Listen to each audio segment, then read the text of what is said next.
novembro de 2005, Angela Merkel assumiu a chefia do governo na Alemanha, aquilo que alemães e também austríacos, né, chamam de o chanceler, a chancelaria. Isso é um costume dos tempos prussianos, né? Porque aquele que cuidava, inclusive, das questões internacionais. Por isso a chancelaria e o chefe de governo lá é chamado de chanceler.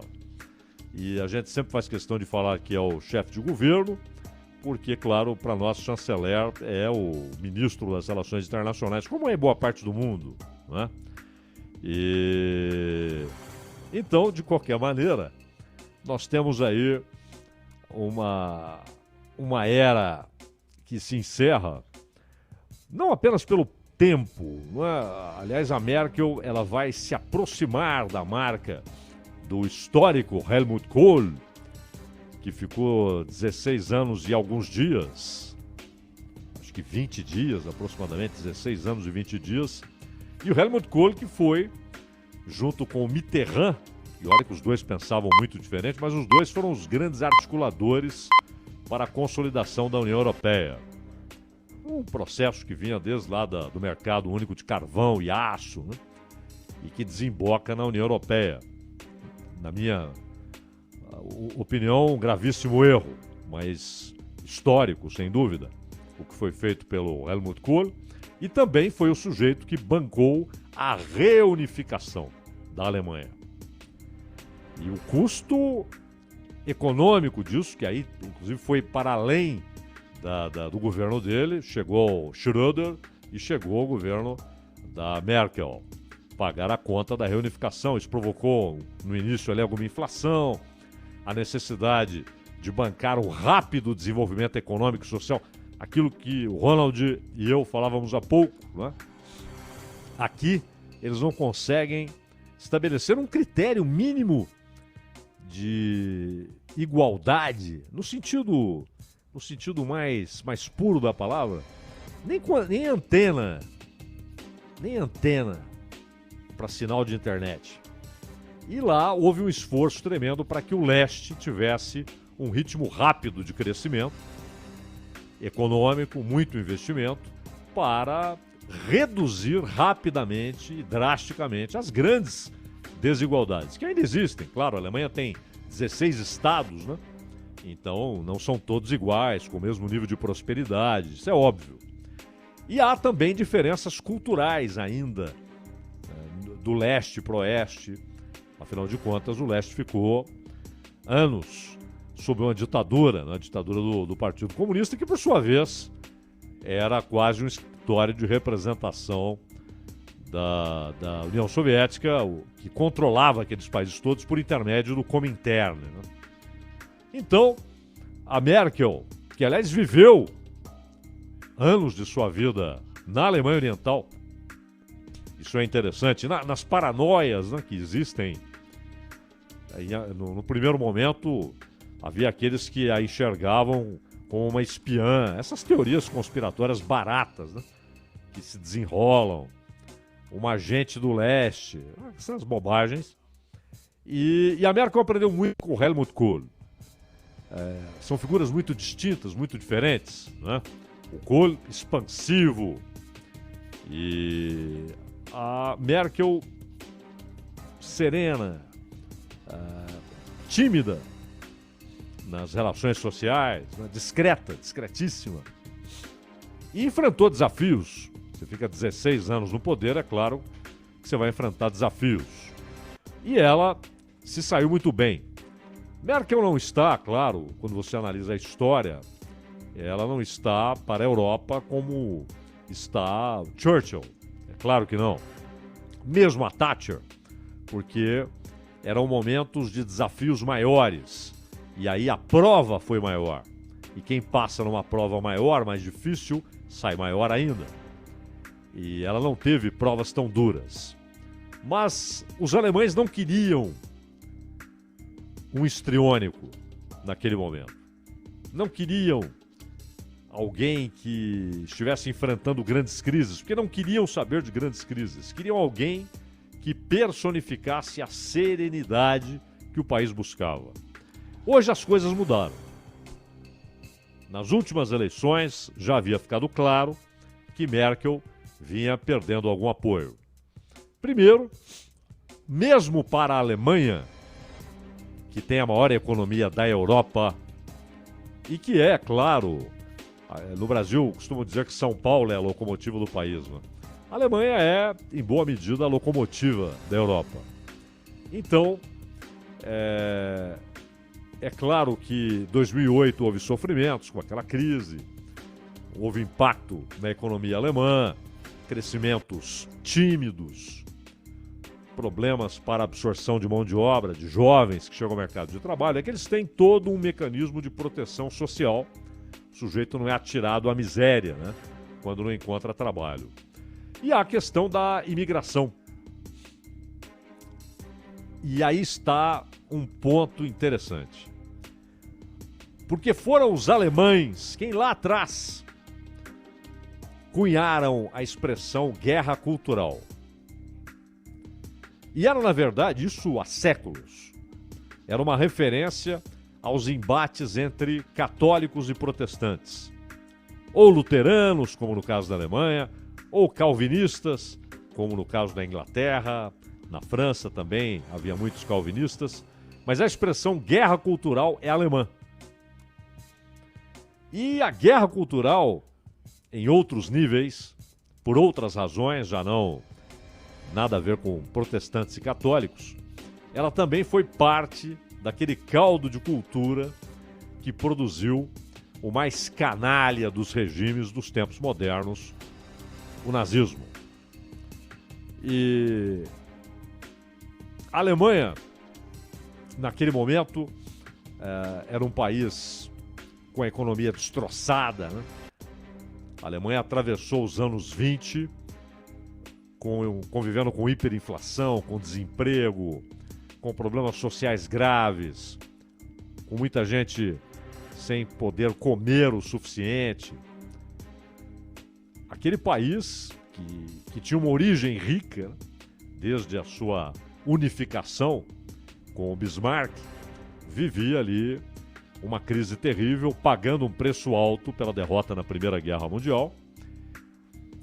E essa situação provocou, de certa maneira, uma animosidade em relação a estrangeiros. Mas ficou mais fácil defender a ideia de que a Alemanha havia sido despojada de seus territórios e que era preciso recuperá-los, porque isso é que levaria à recuperação da dignidade nacional. O que estava na Tchecoslováquia, o que estava na Polônia, o que estava na França, a humilhação de Versalhes. Esse caldo de cultura foi aproveitado por demagogos, populistas, e aí há a inserção de dois outros elementos.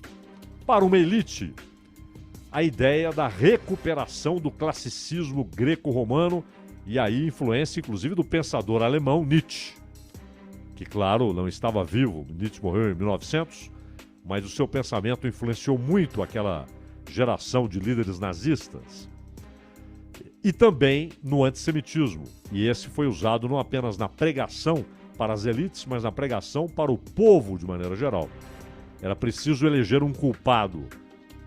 Mas não foi algo aleatório. Vamos eleger um culpado e elegeremos os judeus. Não. Já havia uma cultura antissemita na Europa, na França, na Rússia, na Alemanha. Hoje, o presidente alemão é um judeu, Herzog. Olha só. E ele escreveu na sua despedida para Angela Merkel que ele aprendeu a admirá-la, vendo como ela é vista pelo mundo como uma líder, como uma pessoa que soube representar a grandeza econômica, cultural, política, histórica da Alemanha, sem se tornar uma deslumbrada, sem subir em cima da fama, sem arroubos demagógicos, sem querer conduzir a Europa para cá ou para lá, mas com muita ponderação. O que, aliás, qualidades que não são vistas em Emmanuel Macron. Porque sem Merkel, na segunda-feira já haverá pergunta: quem será o líder europeu? Não haverá. Apesar da importância política da França, Macron não tem estatura política para ser reconhecido como um líder continental. O Reino Unido se foi, deixou a União Europeia. E claro, quem vencer a eleição na Alemanha pode até, lá na frente, tornar-se esse líder reconhecido. Mas é preciso construir essa liderança. Porque não adianta se impor como líder por causa do tamanho da economia alemã. É preciso ser visto como tal. Mas Merkel acumulou problemas.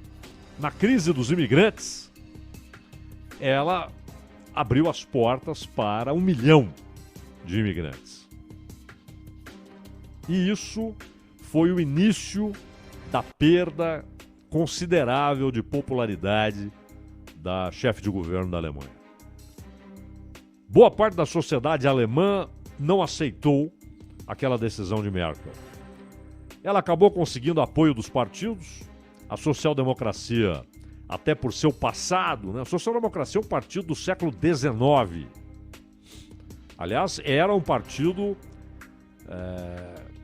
tão importante no século XIX que vários partidos de esquerda nasceram como Partido Social-Democrata, por causa do Partido Social-Democrata Alemão, que teve em algum momento influência até de Karl Marx, né? Lá na gênese do partido. Você tinha alguns líderes sindicais e eles debatiam até textos que são mundialmente reconhecidos das diferenças, das divergências desses líderes sindicais com Marx e das críticas que Marx fazia a esses líderes sindicais. Então, um partido antiquíssimo. E, claro, a social-democracia não iria assumir uma atitude de aversão a imigrantes. Não que não tenha, mas não poderia assumir isso publicamente. E por 2 vezes o partido de Merkel não conseguiu maioria suficiente para governar sozinho. Ou, quando a gente diz sozinho, é juntamente com os seus co-irmãos da Bavária, né? O partido da Bavária, democrata cristão, que não é o mesmo partido da Merkel, é o Partido Social Cristão e o Partido Democrata Cristão. E eles fizeram várias vezes coalizões que garantissem maioria e, portanto, governabilidade. Só que, por 2 vezes seguidas, Merkel precisou construir o que eles chamam de grande coalizão, ou seja, os 2 grandes partidos, Democracia Cristã e Social-Democrata. Então, o que Angela Merkel fez foi atravessar mares revoltos com serenidade. Ela não foi uma timoneira histórica de grandes mudanças, não fez revoluções, não mudou rumos, não construiu conceitos políticos e sociais novos. Nada disso. Ela apenas teve serenidade para atravessar os momentos difíceis. E foram vários, principalmente com a crise de 2008, que fez a economia alemã crescer muito pouco. Mas é interessante observar quem vai substituir Merkel, quem tem chances, né?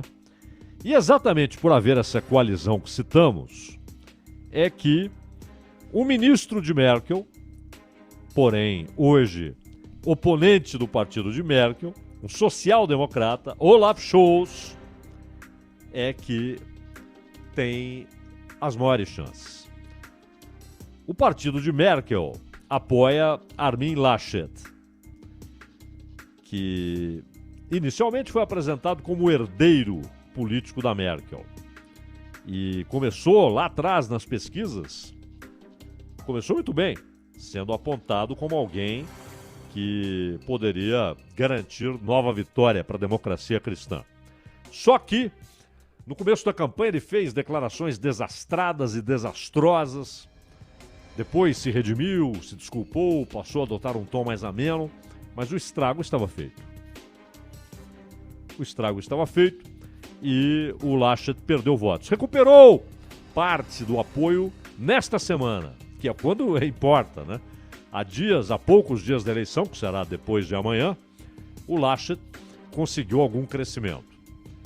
E a outra que aparecia com chance, hoje está em terceiro, é Annalena Baerbock, do Partido Verde, que também começou ali a campanha com um apoio excepcional, intenção de voto no Partido Verde era alta, mas de repente veio a denúncia de que ela havia plagiado textos em seus trabalhos acadêmicos e que o seu próprio currículo acadêmico apresentado,